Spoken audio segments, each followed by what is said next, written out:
4 ਸਾਲ ਜਿਹੜੇ ਗਏ ਨੇ ਉਹਦੇ ਵਿੱਚ ਕੋਈ ਕੰਮ ਨਹੀਂ ਹੋਇਆ। ਟਰਾਂਸਪੋਰਟ ਡਿਪਾਰਟਮੈਂਟ ਵਿੱਚ ਜਿਵੇਂ ਤੁਸੀਂ ਆ ਕੇ ਜਿਹੜੇ ਕਬਜ਼ੇ ਸੀ ਉਹ ਵੀ ਹਟਾਏ ਨੇ। ਇਹਨਾਂ ਲੋਕਾਂ ਕੋਲ ਇਹ ਡਿਪਾਰਟਮੈਂਟ ਰਿਹਾ ਜਾਂ ਜਿਹੜੀਆਂ ਸਰਕਾਰਾਂ ਸੀ ਉਹਨਾਂ ਨੇ ਬਿਲਕੁਲ ਇਸ ਡਿਪਾਰਟਮੈਂਟ ਦਾ ਜਨਾਜ਼ਾ ਕੱਢਤਾ। ਕੀ ਇਸ ਮਹਿਕਮੇ ਵਿੱਚ ਪਹਿਲੇ ਇਹੋ ਜਿਹਾ ਪ੍ਰੈਸ਼ਰ ਸੀਗਾ ਕਿ ਕਿਉਂਕਿ ਅਕਾਲੀ ਦਲ ਜਾਂ ਬਾਕੀ ਹੋਰ ਵੱਡੇ ਪੋਲੀਟੀਕਲ ਜਿਹੜੇ ਆਗੂ ਹੈ ਉਹਨਾਂ ਦਾ ਪਰਸਨਲ ਨਿੱਜੀ ਬਿਜ਼ਨਸ ਹੈਗਾ? ट्रांसपोर्ट माफिया, रेत mafia, liquor mafia, sand mafia, cable mafia, ये माफिया का जन्म आज तो 14 साल पहला होया ਜਦੋਂ ਜੀਜਾ ਸਾਲਾ ਦੀ ਸਰਕਾਰ ਸੀ। ਸੋ ਜਿਹੜਾ ਤੁਸੀਂ ਮਾਫੀਆ ਕਹਿੰਦੇ ਹੋ ਐਕਚੁਅਲੀ ਇਹ ਇੱਕ ਸਰਕਾਰ ਦੇ ਸਿਸਟਮ ਦੀ ਢਿੱਲ ਨਹੀਂ ਹੈਗੀ ਹੈ। ਰਿੰਦਰ ਸਿੰਘ ਨੂੰ ਵਾਰ-ਵਾਰ ਇਹ ਸਵਾਲ ਕੀਤਾ ਜਾਂਦਾ ਸੀ ਵਿਧਾਨ ਸਭਾ 'ਚ ਕਿ ਇਹ ਜਿਹੜਾ ਮਾਫੀਆ ਇਹ ਕਿਦੋਂ ਕੈਂਸਲ ਕਰੋਗੇ। ਉਹ ਮੈਂ 1 ਲੱਖ ਕਿਲੋਮੀਟਰ ਕੈਂਸਲ ਕਰਦਾ ਜਿਹਦੇ ਵਿੱਚ 60,000 ਕਿਲੋਮੀਟਰ ਸੁਖਬੀਰ ਬਾਦਲ ਦਾ ਆਉਂਦਾ ਸੀ। ਤੁਸੀਂ ਕਹਿੰਦੇ ਹੋ ਕਿ ਕੈਪਟਨ ਅਮਰਿੰਦਰ ਦੇ ਵਕਤ ਕੰਮ ਨਹੀਂ ਹੋਇਆ ਬਟ ਉਹ ਕਹਿੰਦੇ ਕਿ ਮੈਂ ਤੇ ਪੰਜਾਬ ਵਾਸਤੇ ਕੁਝ ਵੀ ਕਰਨ ਨੂੰ ਤਿਆਰ ਹਾਂ। ਜੀ ਮੈਂ ਕਾਫੀ ਵਾਰੀ ਬੋਲਿਆ ਲੇਕਿਨ ਸਾਨੂੰ ਪਹਿਲਾਂ ਤਾਂ 2.5 ਸਾਲ ਪਤਾ ਹੀ ਨਹੀਂ ਲੱਗਿਆ। ਟੂ ਬੀ ਵੈਰੀ ਓਨੈਸਟ ਸਾਨੂੰ ਇਹ ਲੱਗਦਾ ਸੀ ਕਿ ਜਿਸ ਬੰਦੇ ਨੇ ਗੁਟਕਾ ਸਾਹਿਬ ਦੀ ਸਹੁੰ ਖਾਧੀ ਹੈ ਉਹ ਸਾਨੂੰ ਧੋਖਾ ਨਹੀਂ ਦੇਗਾ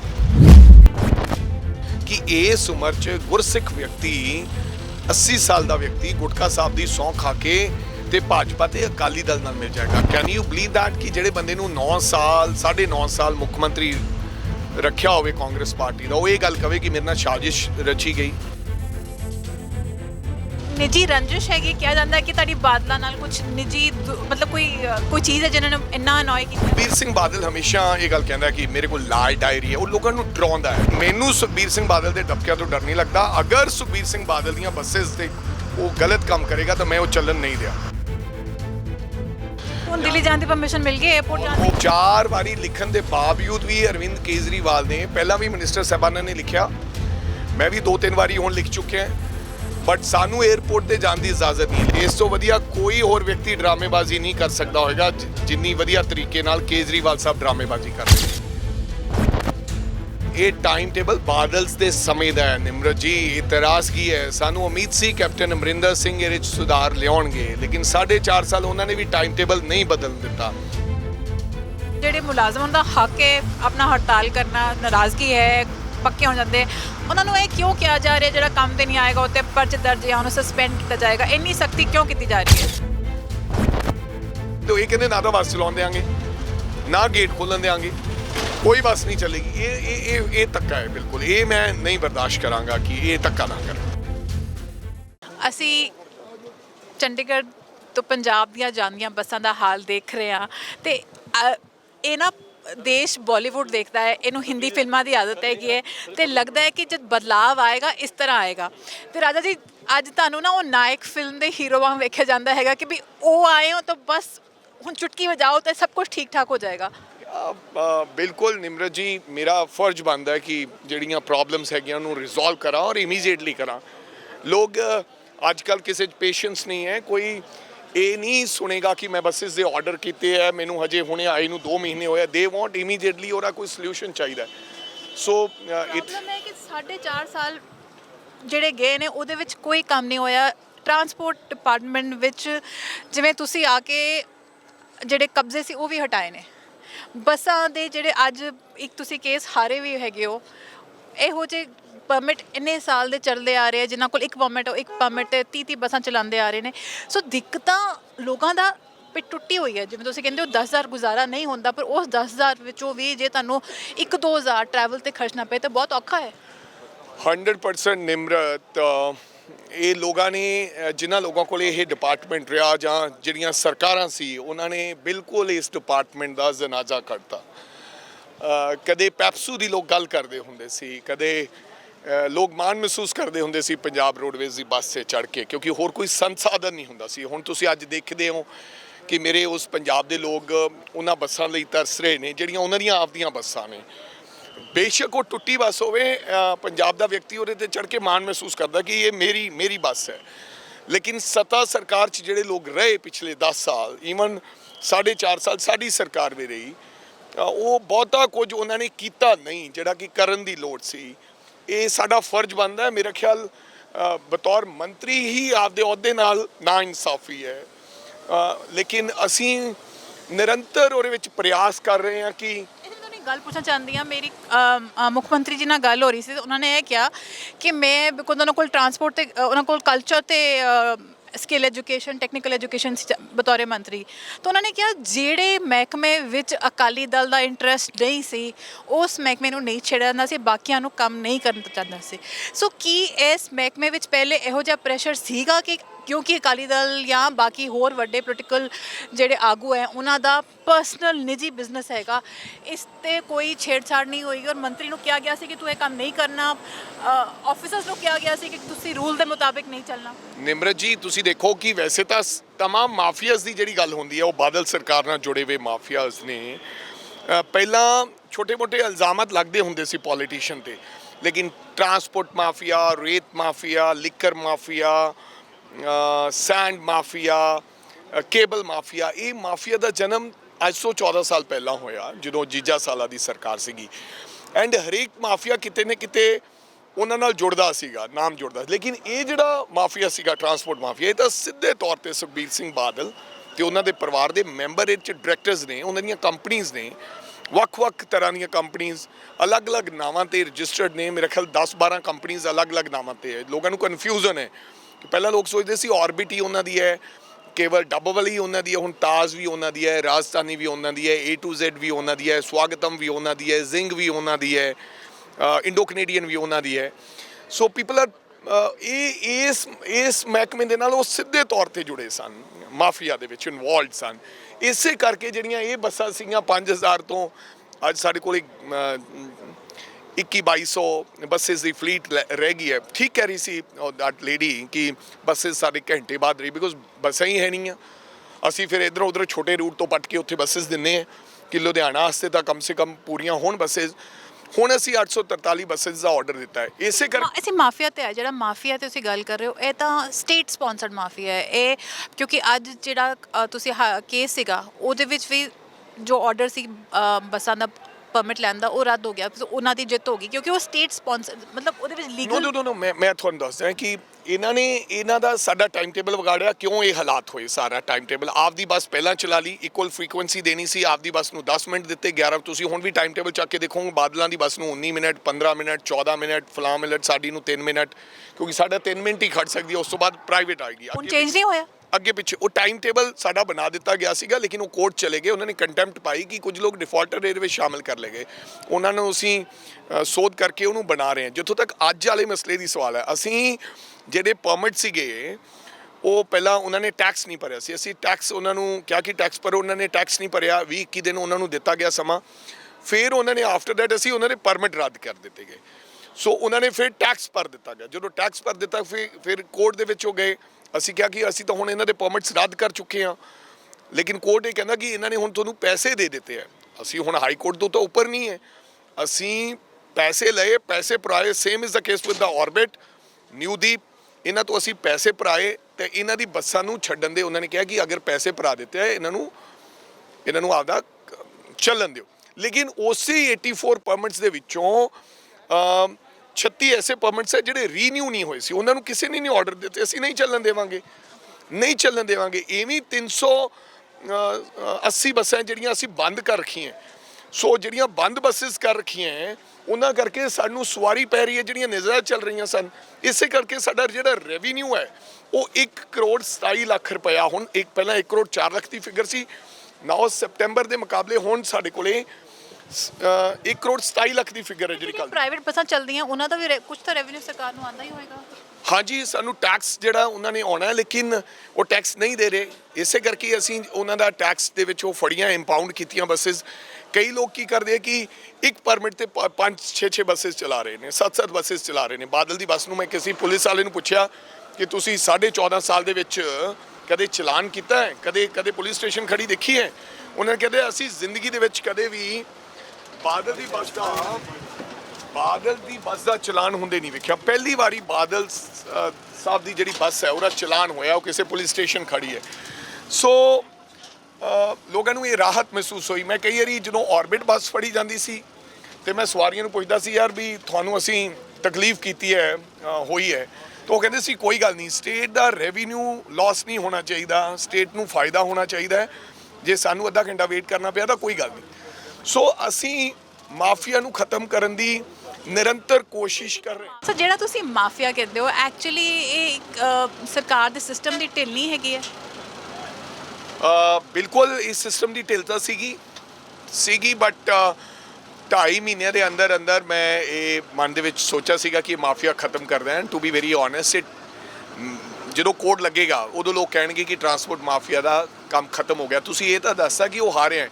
1 ਲੱਖ ਕਿਲੋਮੀਟਰ ਜਿਹੜੀਆਂ ਐਕਸਟੈਂਸ਼ਨਸ ਦਾ ਕੇਸ ਸੀਗਾ, ਜਸਟਿਸ ਸੂਰਿਆਕਾਂਤ ਜਿਹਨੂੰ ਮਾਫੀਆ ਕਿਹਾ ਜਾਂਦਾ ਸੀ, ਜਿਹੜੇ ਆਮ ਆਦਮੀ ਪਾਰਟੀ ਵਾਲੇ ਸਵਾਲ ਕਰਦੇ ਸਨ, ਜਿਹੜਾ 9.5 ਸਾਲ ਕਿਸੇ ਨੇ ਲਾਗੂ ਨਹੀਂ ਕੀਤਾ। ਅਮਰਿੰਦਰ ਸਿੰਘ ਨੂੰ ਵਾਰ-ਵਾਰ ਇਹ ਸਵਾਲ ਕੀਤਾ ਜਾਂਦਾ ਸੀ ਵਿਧਾਨ ਸਭਾ 'ਚ ਕਿ ਇਹ ਜਿਹੜਾ ਮਾਫੀਆ ਇਹ ਕਦੋਂ ਕੈਂਸਲ ਕਰੋਗੇ। ਉਹ ਮੈਂ 1 ਲੱਖ ਕਿਲੋਮੀਟਰ ਕੈਂਸਲ ਕਰਤਾ, ਜਿਹਦੇ ਵਿੱਚ 60,000 ਕਿਲੋਮੀਟਰ ਸੁਖਬੀਰ ਬਾਦਲ ਦਾ ਆਉਂਦਾ ਸੀ, 20,000 ਉਹਨਾਂ ਦੇ ਐਸੋਸੀਏਟਡ ਜਾਣੀ ਕਿ ਇੱਕ ਜੁਝਾਰ ਉਹਨਾਂ ਦਾ ਆਉਂਦਾ ਸੀ, ਉਹਨਾਂ ਦਾ ਤੇ ਹੋਰ ਉਹਨਾਂ ਦੇ ਸਾਥੀ ਨਿਊਦੀਪ ਤੇ ਹੋਰ ਵਗੈਰਾ ਵਗੈਰਾ।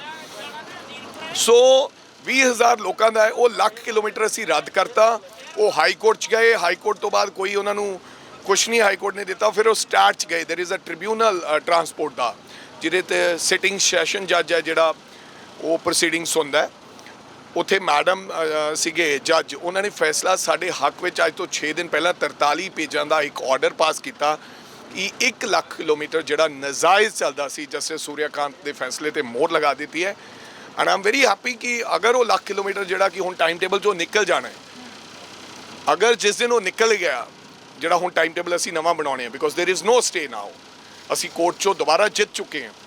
ਸੋ ਮੈਨੂੰ ਲੱਗਦਾ ਕਿ ਬੜੀ ਵੱਡੀ ਰਾਹਤ ਸਾਡੇ ਟਰਾਂਸਪੋਰਟ ਨੂੰ ਮਿਲੇਗੀ। ਔਰ ਤੁਸੀਂ ਦੇਖੋਗੇ ਕਿ ਇੱਕ ਦਿਨ ਇੱਦਾਂ ਆਏਗਾ ਕਿ ਜਿਹੜਾ ਮੇਰਾ ਸੁਪਨਾ ਹੈ ਕਿ ਅਗਰ ਦੁਬਾਰਾ ਮੌਕਾ ਮਿਲਿਆ ਤਾਂ ਨੈਕਸਟ 5 ਇਅਰਸ ਦੇ ਵਿੱਚ ਤੁਹਾਨੂੰ ਕੋਈ ਪ੍ਰਾਈਵੇਟ ਬੱਸ ਨਹੀਂ ਦਿਖੇਗੀ। ਜਿੱਤੋਗੇ ਤਾਂ ਟਰਾਂਸਪੋਰਟ ਮੰਤਰੀ ਬਣਨਾ ਪਹਿਲਾਂ। ਮੇਰੀ ਇੱਛਾ ਹੈ ਕਿ ਜਿਹੜੇ ਮਹਿਕਮੇ ਨੂੰ ਫੜੋ, ਫਿਰ ਉਹਨੂੰ ਚੰਗੀ ਤਰ੍ਹਾਂ ਨਾਲ ਸੁਧਾਰੋ। ਬਣਨਾ ਕਿ ਨਹੀਂ ਬਣਨਾ ਇਹਦਾ ਨਿੱਜੀ ਰੰਜਿਸ਼ ਹੈਗੀ, ਕਿਹਾ ਜਾਂਦਾ ਹੈ ਕਿ ਤੁਹਾਡੀ ਬਾਦਲਾਂ ਨਾਲ ਕੁਝ ਨਿੱਜੀ ਮਤਲਬ ਕੋਈ ਚੀਜ਼ ਹੈ ਜਿਹਨਾਂ ਨੇ ਇੰਨਾ ਅਨੋਏ ਕੀਤਾ ਹੈਗਾ? ਨਾਟ ਐਟ ਆਲ ਨਿਮਰਤ ਜੀ, ਮੇਰਾ ਕੋਈ ਨਹੀਂ ਹੈ, ਬਟ ਮੇਰਾ ਜਿਹੜਾ ਆਪਣੇ ਆਪ ਨੂੰ ਤਨਾੜ ਸਮਝਦਾ ਹੋਵੇ। ਸੁਖਬੀਰ ਸਿੰਘ ਬਾਦਲ ਹਮੇਸ਼ਾ ਇਹ ਗੱਲ ਕਹਿੰਦਾ ਕਿ ਮੇਰੇ ਕੋਲ ਲਾਲ ਡਾਇਰੀ ਹੈ, ਉਹ ਲੋਕਾਂ ਨੂੰ ਡਰਾਉਂਦਾ ਹੈ।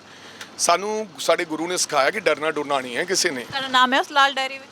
ਆਈ ਡੋਂਟ ਨੋ, ਉਹ ਤਾਂ 3-4 ਵਾਰੀ ਆ ਕੇ ਗਿੱਦੜਬਾ ਲਿਖ ਕੇ ਗਿਆ ਕਿ ਲਾਲ ਡਾਇਰੀ 'ਚ ਨਾਮ ਲਿਖ ਲਓ ਫਲਾਣੇ ਆਫਿਸਰ ਦਾ। ਉਹਨੂੰ ਡਰਾਉਣ ਦੀ ਆਦਤ ਹੈ। ਸੋ ਮੈਂ ਬਿਲਕੁਲ ਉਹਨਾਂ ਨਾਲ ਮੇਰਾ ਕੋਈ ਵੈਂਡੇਟਾ ਨਹੀਂ ਹੈ, ਇਸੇ ਕਰਕੇ ਮੈਂ ਚੁਣਾਵ ਵੀ ਉਹਨਾਂ ਦੇ ਨਾਲ ਲੜਦਾ ਹੈ, ਉਹਨਾਂ ਨਾਲ ਲੜਾਈ ਵੀ ਲੜਦਾ। ਮੈਂ ਇਸ ਮਹਿਕਮੇ ਨਾਲ ਇਸ ਕਰਕੇ ਆਉਣਾ ਹੈ ਕਿ ਯਾਰ ਜਿਨ੍ਹਾਂ ਨੂੰ ਬਾਦਲਾਂ ਤੋਂ ਡਰ ਲੱਗਦਾ ਬਈ, ਉੱਥੇ ਰਾਜਾ ਵੜਿੰਗ ਅੜ ਕੇ ਲੜਨ ਲਈ ਤਿਆਰ ਹੈਗਾ। ਮੈਨੂੰ ਸੁਖਬੀਰ ਸਿੰਘ ਬਾਦਲ ਤੋਂ ਡਰ ਨਹੀਂ ਲੱਗਦਾ, ਮੈਨੂੰ ਮੇਰੇ ਰੱਬ ਤੋਂ ਡਰ ਲੱਗਦਾ ਹੈ, ਮੈਨੂੰ ਮੇਰੇ ਲੋਕਾਂ ਤੋਂ ਡਰ ਲੱਗਦਾ। ਅਗਰ ਸੁਖਬੀਰ ਸਿੰਘ ਬਾਦਲ ਧਮਕਾਉਣ ਦੀ ਕੋਸ਼ਿਸ਼ ਕਰੇਗਾ, ਕਈਆਂ ਨੂੰ ਧਮਕਾਉਂਦਾ ਕਿ ਮੈਂ ਦੇਖ ਲਾਂਗਾ, ਮੈਨੂੰ ਵੀ ਹੁਣ ਪਿੱਛੇ ਜੇ ਵੀਡੀਓ ਆਏਗੀ ਮੈਂ ਇਹਨੂੰ ਸੰਤਰੀ ਬਣਾ ਦਿਆਂਗਾ ਔਰ ਮੈਂ ਇਹਨੂੰ ਸੜਕਾਂ ਤੇ ਦੌੜਾਵਾਂਗਾ। 60 ਸਾਲ ਦਾ ਵਿਅਕਤੀ ਹੋ ਗਿਆ, ਮੈਂ ਉਹਦੀ ਭਾਸ਼ਾ ਚੋਰਾ ਜਵਾਬ ਦੇ ਸਕਦਾ ਨਿਮਰਤ ਜੀ, ਮੈਂ ਉਹਦੀ ਭਾਸ਼ਾ ਚੋਰਾ ਜਵਾਬ ਦੇ ਸਕਦਾ। ਬਟ ਜ਼ਿੰਮੇਵਾਰ ਵਿਅਕਤੀ ਹੋਣ ਦੇ ਨਾਤੇ ਕੈਬਨਿਟ ਮੰਤਰੀ ਬਣਨ ਤੋਂ ਬਾਅਦ ਮੇਰਾ ਫਰਜ਼ ਨਹੀਂ ਬਣਦਾ ਕਿ ਮੈਂ ਉਸੇ ਤਰ੍ਹਾਂ ਦੀ ਭਾਸ਼ਾ ਇਸਤੇਮਾਲ ਕਰਾਂ। ਲੇਕਿਨ ਮੈਨੂੰ ਸੁਖਬੀਰ ਸਿੰਘ ਬਾਦਲ ਦੇ ਡਬਕਿਆਂ ਤੋਂ ਡਰ ਨਹੀਂ ਲੱਗਦਾ। ਅਗਰ ਸੁਖਬੀਰ ਸਿੰਘ ਬਾਦਲ ਦੀਆਂ ਬੱਸੇਸ ਤੇ ਉਹ ਗਲਤ ਕੰਮ ਕਰੇਗਾ ਤਾਂ ਮੈਂ ਉਹ ਚੱਲਣ ਨਹੀਂ ਦਿਆਂ।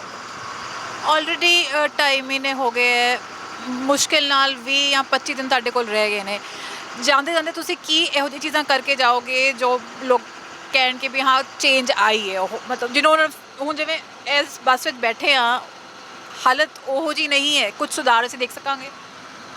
ਨਹੀਂ, ਕਾਫੀ ਹਾਲਾਤ ਚੰਗੇ। ਜਦੋਂ ਮੈਂ ਨਿੱਕਾ ਹੁੰਦਾ ਬੱਸ 'ਚ ਬੈਠਿਆ ਕਰਦਾ ਸੀ ਤਾਂ ਬੱਸ ਦਾ ਸ਼ੀਸ਼ਾ ਮੈਨੂੰ ਯਾਦ ਹੈ ਮੋਗੇ ਤੋਂ ਬੱਸ ਬਦਲਦਾ ਸੀ, ਫਿਰ ਲੁਧਿਆਣੇ ਤੋਂ ਬਦਲਦਾ ਸੀ। ਸਾਡਾ ਬਚਪਨ ਬਹੁਤ ਵੱਖਰਾ ਸੀਗਾ। ਆਇਓ ਸੋ ਬਟਾਲਾ ਜਾਂਦੇ ਸੀ ਤਾਂ ਇਹ ਵਾਲਾ ਕੁਸ਼ਨ ਨਹੀਂ ਹੁੰਦਾ ਸੀ ਇੱਥੇ ਬੈਠਣ ਲਈ, ਹੁੰਦਾ ਸੀ, ਇਹ ਬੜਾ ਗਰਮ ਹੁੰਦਾ ਸੀ ਉਦੋਂ ਇੰਜਨ ਨੇ। ਸੋ ਮੇਰੇ ਮਨ 'ਚ ਹੈ ਕਿ ਅਸੀਂ ਜਿਹੜੀਆਂ ਨਵੀਆਂ ਬੱਸਿਸ ਪਾਈਏ, ਅਸੀਂ ਪਾ ਰਹੇ ਹਾਂ ਆਲਰੇਡੀ 843 ਬੱਸਿਸ ਦਾ ਆਰਡਰ ਦਿੱਤਾ ਹੈ, ਜਿਹੜੀਆਂ ਕਿ ਜਲਦੀ 200 ਬੱਸਿਸ ਦਾ ਸਾਨੂੰ ਬਾਈ ਦਾ ਐਂਡ ਆਫ ਦਸੰਬਰ 20 ਤੱਕ ਆਉਣ ਦੀ ਉਮੀਦ ਹੈਗੀ ਆ। 400 ਮੈਂ ਬੱਸ ਸਟੈਂਡਸ 400 ਕਰੋੜ ਰੁਪਏ ਨਾਲ ਮੈਂ ਨਵੇਂ ਬੱਸ ਸਟੈਂਡਸ ਦਾ ਨਿਰਮਾਣ ਕਰ ਰਿਹਾ। ਆਈ ਵਾਂਟ ਕਿ ਬੱਸ ਸਟੈਂਡਾਂ ਦੀ ਦਿੱਖ ਕੋਈ ਵੱਖਰੀ ਹੋਣੀ ਚਾਹੀਦੀ ਹੈ। ਲੋਕ ਕਹਿਣ ਕਿ ਕਿਵੇਂ ਹੋਏਗਾ ਕਿ ਟਾਈਮ ਲੱਗੇਗਾ? ਨਹੀਂ, ਆਲਰੇਡੀ ਟੈਂਡਰ ਲਗਾ ਦਿੱਤੇ ਗਏ। ਤੁਸੀਂ ਦੇਖੋ ਕਿ 2 ਮਹੀਨਿਆਂ 'ਚ ਪੈਸੇ ਲੈ ਕੇ ਆਉਣਾ, 400 ਕਰੋੜ ਲੈ ਕੇ ਆਉਣਾ, ਤੇ ਟੈਂਡਰ ਆਲਰੇਡੀ ਫਲੋਟ ਕਰ ਦਿੱਤੇ ਗਏ। ਹੁਣ ਮੈਂ ਕੱਲ ਪਰਸੋਂ ਉਦਘਾਟਨ ਕਰਕੇ ਆਇਆ, ਕੱਲ ਦੀ ਵੀ ਇੱਕ ਫਾਜ਼ਿਲਕਾ ਉਦਘਾਟਨ ਹੈਗਾ। 6-6, 7-7 ਕਰੋੜ ਰੁਪਏ ਦੇ ਲਾਗਤ ਨਾਲ ਅਸੀਂ ਬੱਸ ਸਟੈਂਡਸ ਘਨੌਰ ਕਰਕੇ ਆਏ ਹਾਂ, ਬਣਾ ਰਹੇ ਹਾਂ। ਸੋ ਮੈਂ ਚਾਹੁੰਦਾ ਕਿ ਪੂਰੇ ਵਧੀਆ ਬੱਸ ਸਟੈਂਡਸ ਹੋਣ, ਸਾਡੀਆਂ ਬੱਸਿਸ ਵਧੀਆ ਹੋਣ, ਸਾਡੇ ਜਿਹੜੇ ਡਰਾਈਵਰ ਕੰਡਕਟਰ ਹੈ ਵਿਚਾਰੇ ਉਹਨਾਂ ਨੂੰ ਵਧੀਆ ਪੈਸੇ ਮਿਲਣ, ਇਹ ਵਧੀਆ ਕੰਮ ਕਰਨ, ਜਿਹੜਾ ਬੱਸਾਂ ਦੇ ਵਿੱਚ ਕਲਚਰ ਹੈ ਉਹ ਬੜਾ ਚੰਗਾ ਹੋਵੇ, ਲੋਕਾਂ ਨੂੰ ਵਧੀਆ ਵਾਤਾਵਰਨ ਮਿਲੇ, ਲੋਕ ਇਹ ਮਹਿਸੂਸ ਕਰਨ ਕਿ ਅਸੀਂ ਹੁਣ ਆਪਦੀ ਬੱਸ 'ਤੇ ਚੜ੍ਹੇ ਹਾਂ। ਕਈ ਵਾਰੀ ਇਹ ਵੀ ਸ਼ਿਕਾਇਤ ਆਉਂਦੀ ਹੈ ਕਿ ਕਨੈਕਟਰ ਉਹਨਾਂ ਨਾਲ ਚੰਗਾ ਬਿਹੇਵ ਨਹੀਂ ਕਰ ਰਿਹਾ। ਸੋ ਇਹ तमाम ਔਰ ਬੱਸ ਮਾਫੀਆ ਮੁਕੰਮਲ ਤੌਰ ਤੇ ਖਤਮ ਹੋਵੇ, ਸਭ ਨੂੰ ਆਜ਼ਾਦੀ ਹੋਵੇ, ਚਾਹੇ ਪ੍ਰਾਈਵੇਟ ਹੈ ਚਾਹੇ ਉਹ ਸਰਕਾਰੀ ਹੈ, ਉਹ ਆਪਦੀ ਟਾਈਮ ਟੇਬਲ ਦੇ ਮੁਤਾਬਕ ਬੱਸਿਸ ਚਲਾਵੇ। ਇਹ ਮੇਰੇ ਏਜੰਡੇ 'ਚ ਹੈ। ਇੱਕ ਤਾਂ ਟਾਈਮ ਟੇਬਲ ਏਜੰਡੇ 'ਚ ਹੈ, ਇੱਕ ਨਵੇਂ ਬੱਸ ਸਟੈਂਡ ਏਜੰਡੇ 'ਚ ਹੈ, ਅਨਦਰ ਥਿੰਗ ਕਿ ਨਵੀਆਂ ਬੱਸਾਂ ਜਲਦੀ ਤੋਂ ਜਲਦੀ ਰੋਡਸ ਤੇ ਆਉਣ। ਇਹ तमाम ਚੀਜ਼ਾਂ ਏਜੰਡੇ 'ਤੇ ਹੈ ਜਿਹੜੀਆਂ ਕਿ ਮੈਂ ਵਿਦਨ ਦਾ ਟਾਈਮ ਬਿਫੋਰ ਕੋਡ ਇਹ ਕੰਪਲੀਟ ਕਰ ਦਿਆਂਗਾ। ਹਰ ਗੱਲ ਤੇ ਨਾ ਅੱਜ ਕੰਪੈਰੀਜ਼ਨ ਦਿੱਲੀ ਨਾਲ ਹੋ ਜਾਂਦਾ ਹੈ ਕਿ ਦਿੱਲੀ ਦੀਆਂ ਬੱਸਾਂ ਇਦਾਂ ਦੀਆਂ ਹੈਗੀਆਂ, ਦਿੱਲੀ ਵਿੱਚ ਇਹ ਹੈਗਾ। ਸੋ ਕੀ ਉਹ ਜੋ ਬੱਸਾਂ ਆ ਰਹੀਆਂ ਉਹ ਕੰਪੈਰੇਬਲ ਹੋਣਗੀਆਂ?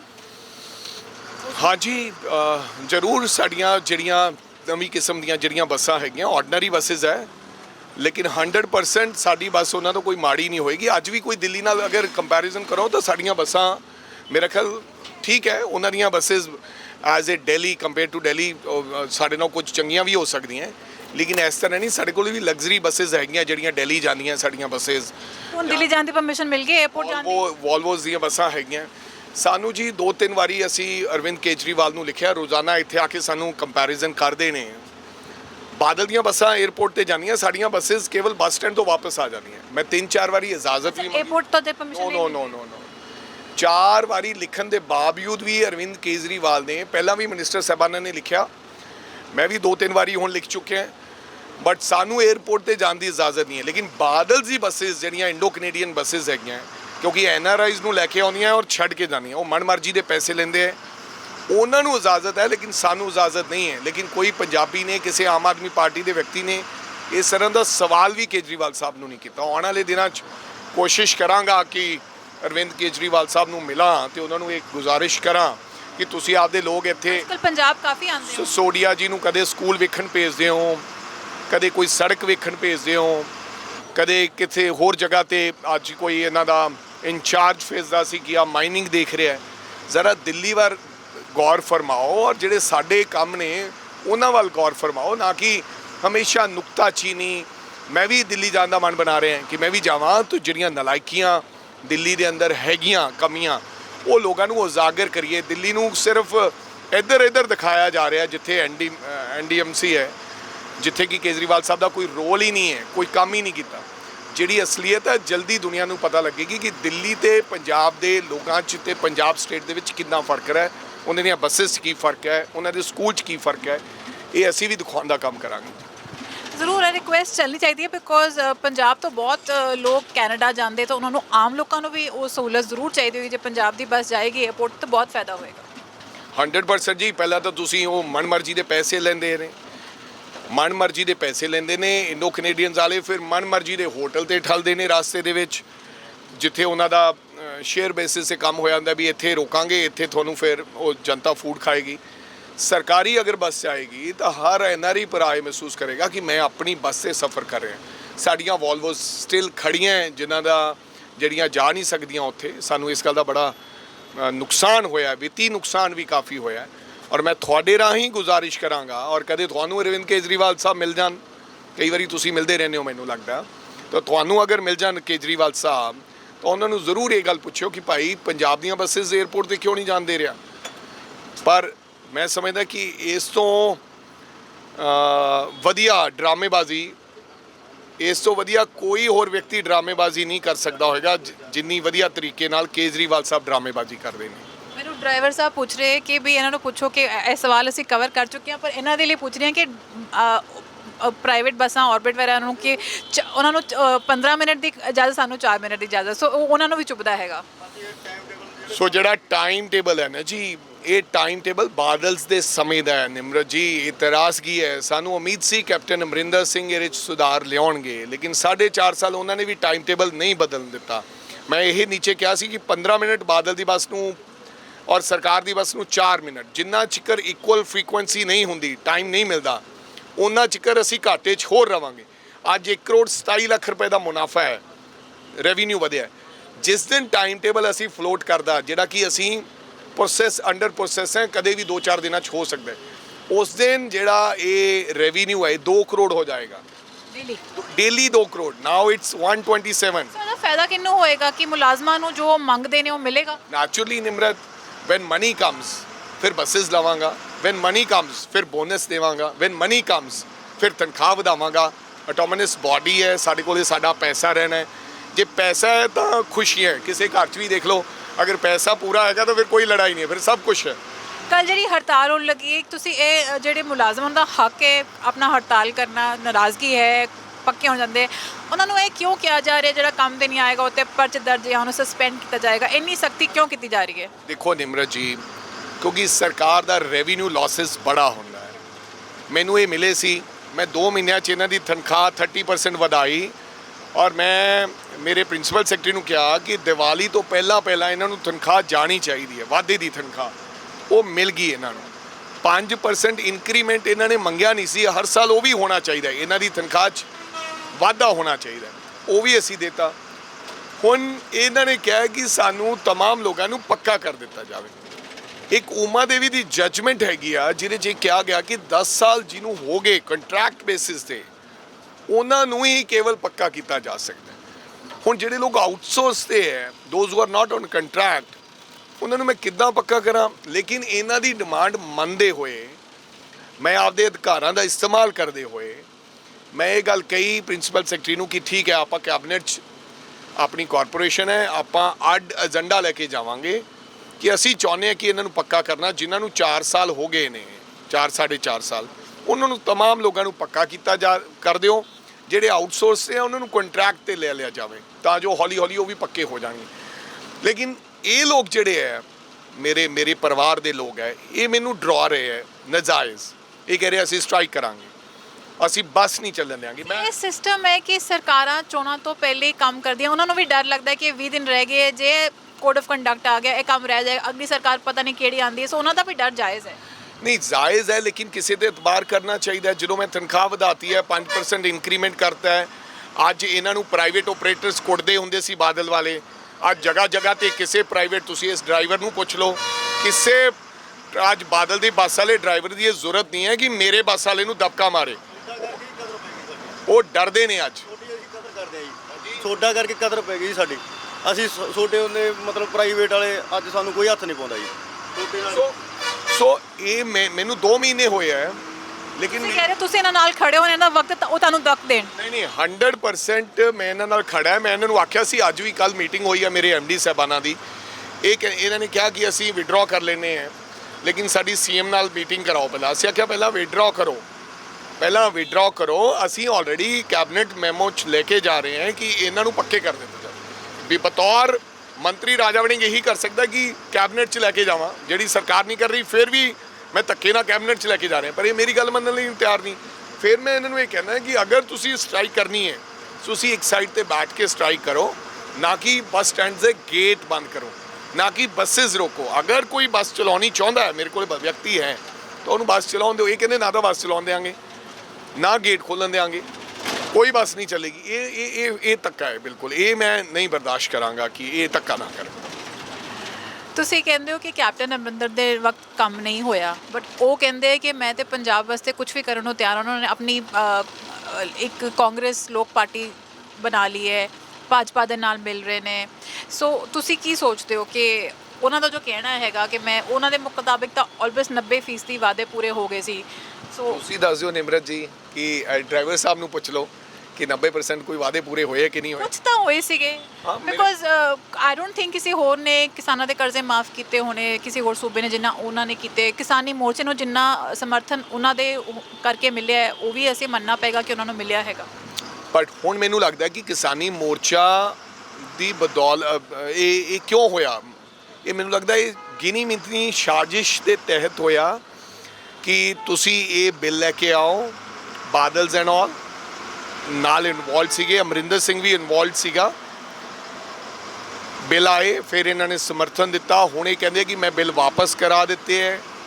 ਹੁਣ ਕਹਿੰਦੇ ਕਿ ਭਾਜਪਾ ਨੇ ਮੇਰੀ ਗੱਲ ਮੰਨ ਲਈ ਹੈ, ਇਹ ਮੇਰੇ ਕਰਕੇ ਹੋਇਆ ਹੈ ਜਿਹੜੇ ਬਿੱਲ ਵਾਪਸ ਲਏ। ਮੈਨੂੰ ਲੱਗਦਾ ਕਿਤੇ ਨਾ ਕਿਤੇ ਇਹ ਸਭ ਲੋਕ ਆਪਸ ਵਿੱਚ, ਮੋਦੀ ਸਾਹਿਬ ਨੇ ਕ੍ਰੈਡਿਟ ਕਿਸ ਨੂੰ ਨਹੀਂ ਦਿੱਤਾ। ਮੋਦੀ ਸਾਹਿਬ ਕਹਿੰਦੇ ਮੇਰੇ ਤੋਂ ਗਲਤੀ ਹੋਈ। ਉਹ ਤਾਂ ਮੋਦੀ ਦੀ ਆਦਤ ਹੀ ਹੈ ਕਿ ਉਹਨਾਂ ਨੂੰ ਮੈਂ ਕਰਨ ਦੀ ਬਹੁਤ ਆਦਤ ਹੈ ਕਿ ਮੈਂ ਇਹ ਕੀਤਾ।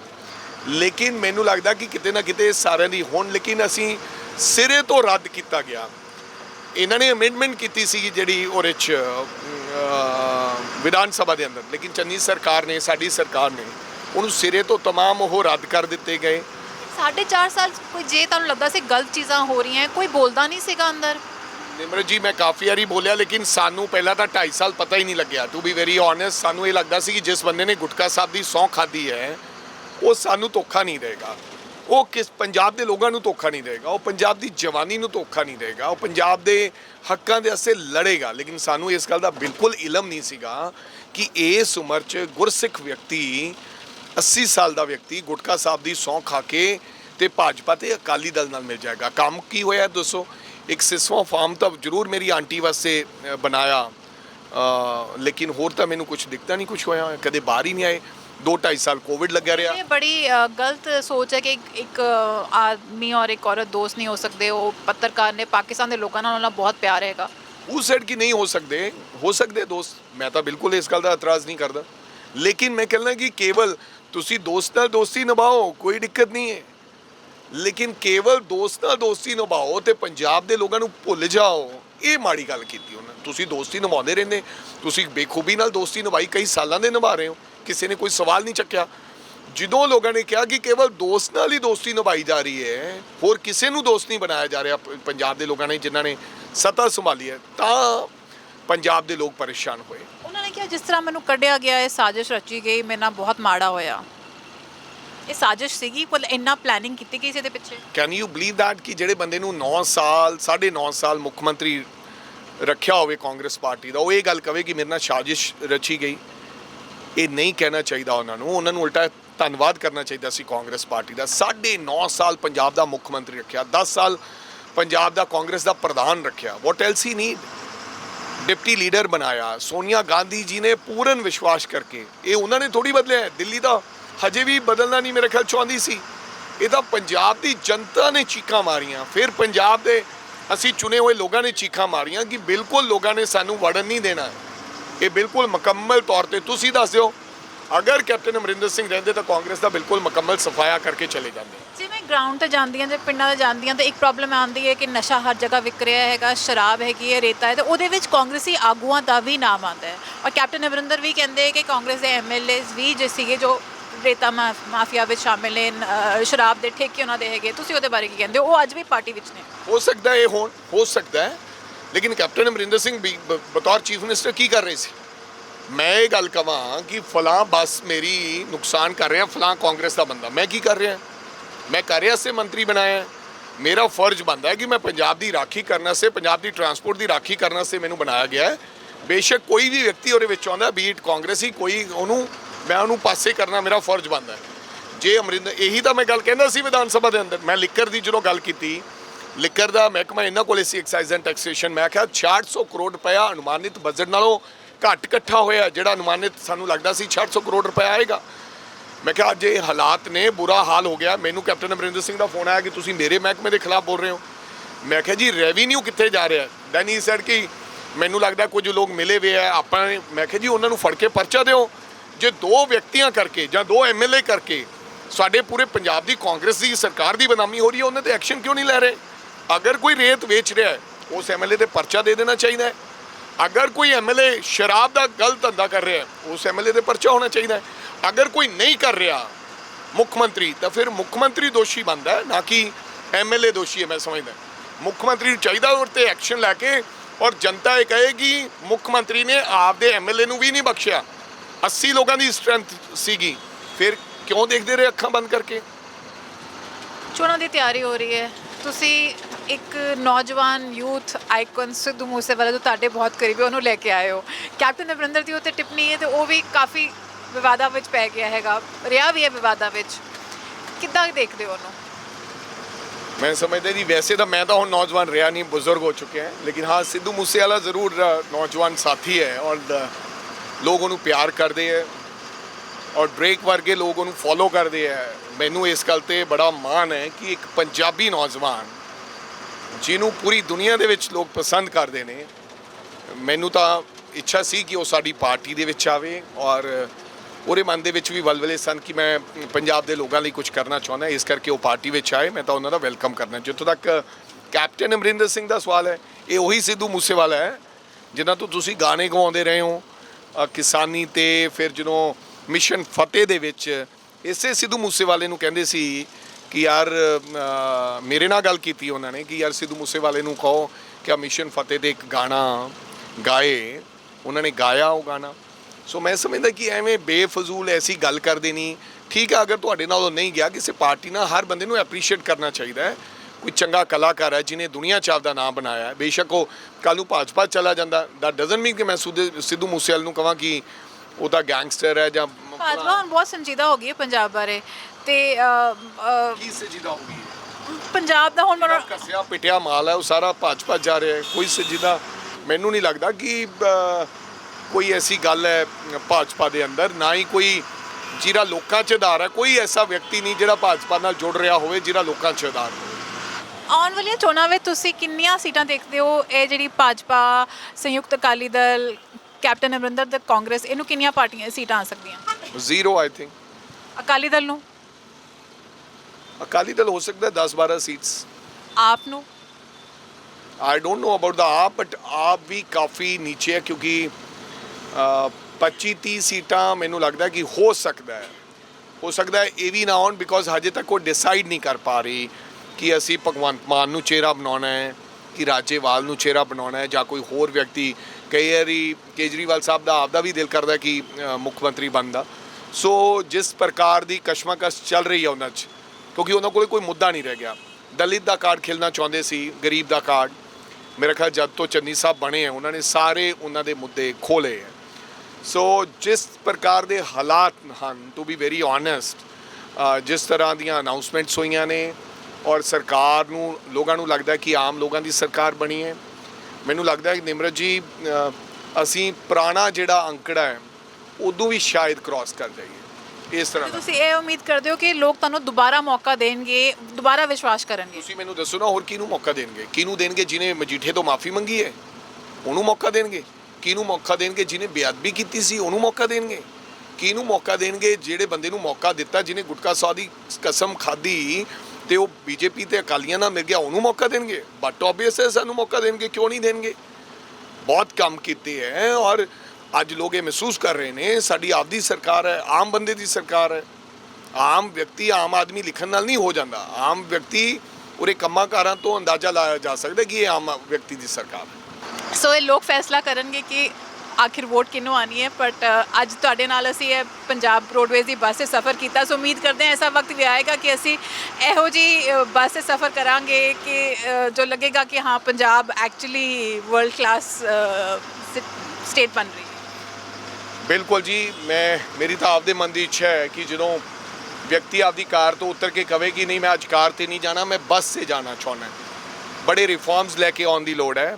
ਹਰ ਵਿਅਕਤੀ ਮਹਿਸੂਸ ਕਰੇ ਕਿ ਯਾਰ ਸਾਡੀ ਕਾਰ ਨਾਲੋਂ ਬੈਟਰ ਸਾਡੀ ਪੰਜਾਬ ਰੋਡਵੇਜ਼ ਦੀ ਜਾਂ PRTC ਦੀ ਬੱਸ ਹੈ। ਕੋਸ਼ਿਸ਼ ਕਰਾਂਗਾ ਨਿਮਰਤ ਜੀ ਕਿ ਇਹ ਲੋਕਾਂ ਦੇ ਸੁਪਨੇ ਪੂਰੇ ਹੋਣ ਔਰ ਮੇਰਾ ਵੀ ਸੁਪਨਾ ਹੈ ਕਿ ਲੋਕ ਰਹਿੰਦੀ ਦੁਨੀਆ ਤੱਕ ਯਾਦ ਰੱਖਣ। ਮੰਤਰੀ ਬਣਨਾ ਬੜਾ ਸੌਖਾ ਹੈ, MLA ਬਣਨਾ ਬੜਾ ਸੌਖਾ ਹੈ, ਲੇਕਿਨ ਤੁਹਾਡੇ ਬਾਰੇ ਲੋਕ ਗੱਲਾਂ ਕਰਨ ਕਿ ਫਲਾਂ ਬੰਦੇ ਨੇ ਆ ਕੰਮ ਕਰਕੇ ਦਿਖਾਏ, ਬੜਾ ਔਖਾ ਹੈ। ਸੋ ਉਮੀਦ ਕਰਾਂਗਾ ਕਿ ਅਸੀਂ ਇਹਦੇ 'ਚ ਰਿਫਾਰਮਸ ਲੈ ਕੇ ਆਈਏ ਔਰ ਐਸੀਆਂ ਸਹੂਲਤਾਂ ਪੈਦਾ ਕਰੀਏ ਤਾਂ ਜੋ ਪੰਜਾਬ ਦਾ ਬੱਚਾ ਹੀ ਕਰੇ ਕਿ ਪੰਜਾਬ ਰੋਡਵੇਜ਼ ਦੀ ਬੱਸ 'ਤੇ ਚੜ੍ਹਨਾ ਹੈ। ਤੁਹਾਡਾ ਧੰਨਵਾਦ ਕਿ ਤੁਸੀਂ ਸਾਨੂੰ ਵੀ ਬੱਸ 'ਤੇ ਚੜ੍ਹਨ ਦਾ ਮੌਕਾ ਦਿੱਤਾ। ਜਿਨ੍ਹਾਂ ਨੇ ਐਡਾ ਐਕਸ਼ਨ ਲਿਆ, ਜਾਣੀ ਕਿ ਬਾਦਲਾਂ ਦੀਆਂ ਬੱਸਾਂ ਨੂੰ ਹੱਥ ਪਾਇਆ, ਅਸੀਂ ਸਾਰੇ ਇੱਜ਼ਤ ਕਰਦੇ ਹਾਂ। ਜਿੰਨੇ ਵੀ ਆਪਣੇ ਪਰਿਵਾਰ ਦੇ ਆ, ਟਰਾਂਸਪੋਰਟ ਦੇ ਆਪਣੇ ਅਧਿਕਾਰੀ ਆ, ਸਾਰੇ ਤੁਹਾਡੀ ਇੱਜ਼ਤ ਕਰਦੇ। ਤੁਸੀਂ ਇਹਨਾਂ ਦੀ ਗੱਲ ਸੁਣ ਕੇ ਤੁਸੀਂ ਕੱਲ ਹੜਤਾਲ ਕਿਉਂ ਕਰ ਰਹੇ ਹੋ? ਥੋੜੀ ਸਬਰ ਕਿਉਂ ਨਹੀਂ ਰੱਖ ਰਹੇ? ਵਿਸ਼ਵਾਸ ਨਹੀਂ ਹੈ? ਉਹ ਜੀ ਆਪਾਂ ਨੂੰ ਨਹੀਂ ਪਤਾ ਜੀ, ਉਹ ਆਪਣੇ ਜਿਹੜੇ ਪ੍ਰਧਾਨ ਸਾਹਿਬ ਹੈ ਜਾਂ ਸਾਡਾ ਸੂਬਾ ਕਮੇਟੀ ਆ ਜੀ, ਉਹਨਾਂ ਨੂੰ ਪਤਾ ਜੀ। ਤੁਹਾਡਾ ਦਿਲ ਕਰਦਾ ਕਿ ਵਿਸ਼ਵਾਸ ਕਰੋ ਇਸ ਮੰਤਰੀ ਤੇ? ਅਸੀਂ ਜੀ ਇਹ ਨੁਕਸਾਨ ਨਹੀਂ ਕਰਨਾ ਚਾਹੁੰਦੇ ਮਹਿਕਮੇ ਦਾ, ਪਰ ਸਾਡੀ ਵੀ ਮਜਬੂਰੀ ਹੈ ਜੀ ਬਸ। ਪਰ ਤੁਸੀਂ ਨਿੱਜੀ ਤੌਰ ਤੇ ਇਹਨਾਂ ਤੇ ਵਿਸ਼ਵਾਸ ਕਰਦੇ ਹੋ? ਹਾਂਜੀ, ਸਾਨੂੰ ਪੂਰਾ ਵਿਸ਼ਵਾਸ ਹੈ ਜੀ। ਜਿਹੜੇ ਕਿ ਬਾਦਲ ਸਾਨੂੰ ਗੁੰਡਾਗਰਦੀ ਕਰਦੇ ਸਾਡੇ ਨਾਲ, ਜਾਣੀ ਕਿ ਸਾਨੂੰ ਗਲਤ ਬੋਲਦੇ, ਸਾਨੂੰ ਉਹੀ ਸਮਝਦੇ ਵੀ ਇਹ ਤਾਂ ਉਹੀ ਤੁਰੇ ਫਿਰਦੇ ਆ, ਪਰ ਇਹਨਾਂ ਦੇ ਕਰਕੇ ਸਾਡੀ ਇੱਜ਼ਤ ਹੋਣ ਲੱਗ ਗਈ ਜੀ। ਚਲੋ ਇਹਨਾਂ ਦੀ ਇੱਕ ਵੋਟ ਤਾਂ ਪੱਕੀ ਹੈ ਤੇ ਬਾਕੀ ਚੋਣਾਂ ਦਾ ਬਾਅਦ ਪਤਾ ਚੱਲੇਗਾ। ਕਰ ਰਹੇ ਹੈ ਲੇਕਿਨ ਮੈਨੂੰ ਪਿਆਰ ਕਰ ਰਹੇ ਹੈ। ਇਹ ਇਹਦੇ ਨਾਲੋਂ ਇਹ ਨਹੀਂ ਕਿ ਅਗਰ ਉਹ ਸਟ੍ਰਾਈਕ ਕਰ ਰਹੇ ਤਾਂ ਮੈਨੂੰ ਪਿਆਰ ਨਹੀਂ ਕਰਦੇ। ਸਟ੍ਰਾਈਕ ਕਰ ਰਹੇ ਹੋ, ਆਪਦੇ ਹੱਕਾਂ ਦੀ ਲੜਾਈ ਰੱਖ ਰਹੇ ਆ, ਲੇਕਿਨ ਉਹਨਾਂ ਦੇ ਮਨ ਦੀਆਂ ਭਾਵਨਾ ਇਹ ਹੈ ਕਿ ਰਾਜਾ ਵੜਿੰਗ ਸਾਨੂੰ ਪਿਆਰ ਕਰਦਾ ਤੇ ਚੰਗਾ ਬੰਦਾ। ਇਹਨਾਂ ਦੇ ਖਾਤਰ ਜਦੋਂ ਟਾਈਮ ਟੇਬਲ ਤੇ ਆਪਣੀ ਥੋੜੀ ਜਿਹੀ ਰੋਕ ਲੱਗ ਗਈ ਸੀ ਤਾਂ ਵੀ ਉੱਥੇ ਬੱਸ ਅੱਡਾ ਬੰਦ ਕੀਤਾ ਸੀ, ਧਰਨੇ ਤੇ ਵੀ ਸਾਡੇ ਟਾਈਮ ਟੇਬਲ ਦੂਰੀਆਰ ਬਣਾਏ ਜਾਣ, ਪਹਿਲਾਂ ਵਾਲੇ ਖਤਮ ਕੀਤੇ ਜਾਣ। ਜਿਹੜੇ 15 ਮਿੰਟ ਬਾਦਲ ਦੀ ਬੱਸ ਨੂੰ, ਸਾਡੀ ਜਾਂ ਬੱਸ ਨੂੰ 4 ਮਿੰਟ, ਇਹ ਗਲਤ ਹੈ ਜੀ। ਸਰਕਾਰੀ ਬੱਸ ਨੂੰ ਟਾਈਮ ਘੱਟ ਹੈ, ਪ੍ਰਾਈਵੇਟ ਬੱਸ ਨੂੰ 15 ਮਿੰਟ ਹੈ ਜੀ। ਸੋ ਬਹੁਤ ਦਿੱਕਤਾਂ ਨੇ, ਲੋਕਾਂ ਦੀਆਂ ਬਹੁਤ ਆਸਾਂ ਨੇ, ਬਹੁਤ ਉਮੀਦਾਂ ਨੇ ਕਿ ਸਭ ਕੁਝ ਬਾਲੀਵੁੱਡ ਸਟਾਈਲ ਵਿੱਚ ਤੇਜ਼ੀ ਨਾਲ ਹੋਣਾ ਚਾਹੀਦਾ ਹੈਗਾ, ਪਰ 3 ਮਹੀਨਿਆਂ ਬਾਅਦ ਦੇਖਾਂਗੇ ਸਰਕਾਰ ਕੀ ਕਰਕੇ ਜਾਂਦੀ ਹੈ ਤੇ ਕਿਹਨਾਂ ਨੂੰ ਖੁਸ਼ ਕਰਕੇ ਜਾਂਦੀ ਹੈ। ਅਸੀਂ ਤਾਂ ਇਹ ਚਾਹੁੰਦੇ ਹਾਂ ਜੀ ਅਗਲੀ ਵਾਰ ਵੀ ਟਰਾਂਸਪੋਰਟ ਮੰਤਰੀ ਸਾਹਿਬ ਜੀ ਹੋਣ, ਬਸ ਹੋਰ ਸਾਡਾ ਕੋਈ ਸਵਾਲ ਨਹੀਂ ਵੀ ਇਹਨਾਂ ਤੋਂ ਬਗੈਰ ਕੋਈ ਟਰਾਂਸਪੋਰਟ ਮੰਤਰੀ ਹੋਵੇ ਨਾ ਕੋਈ।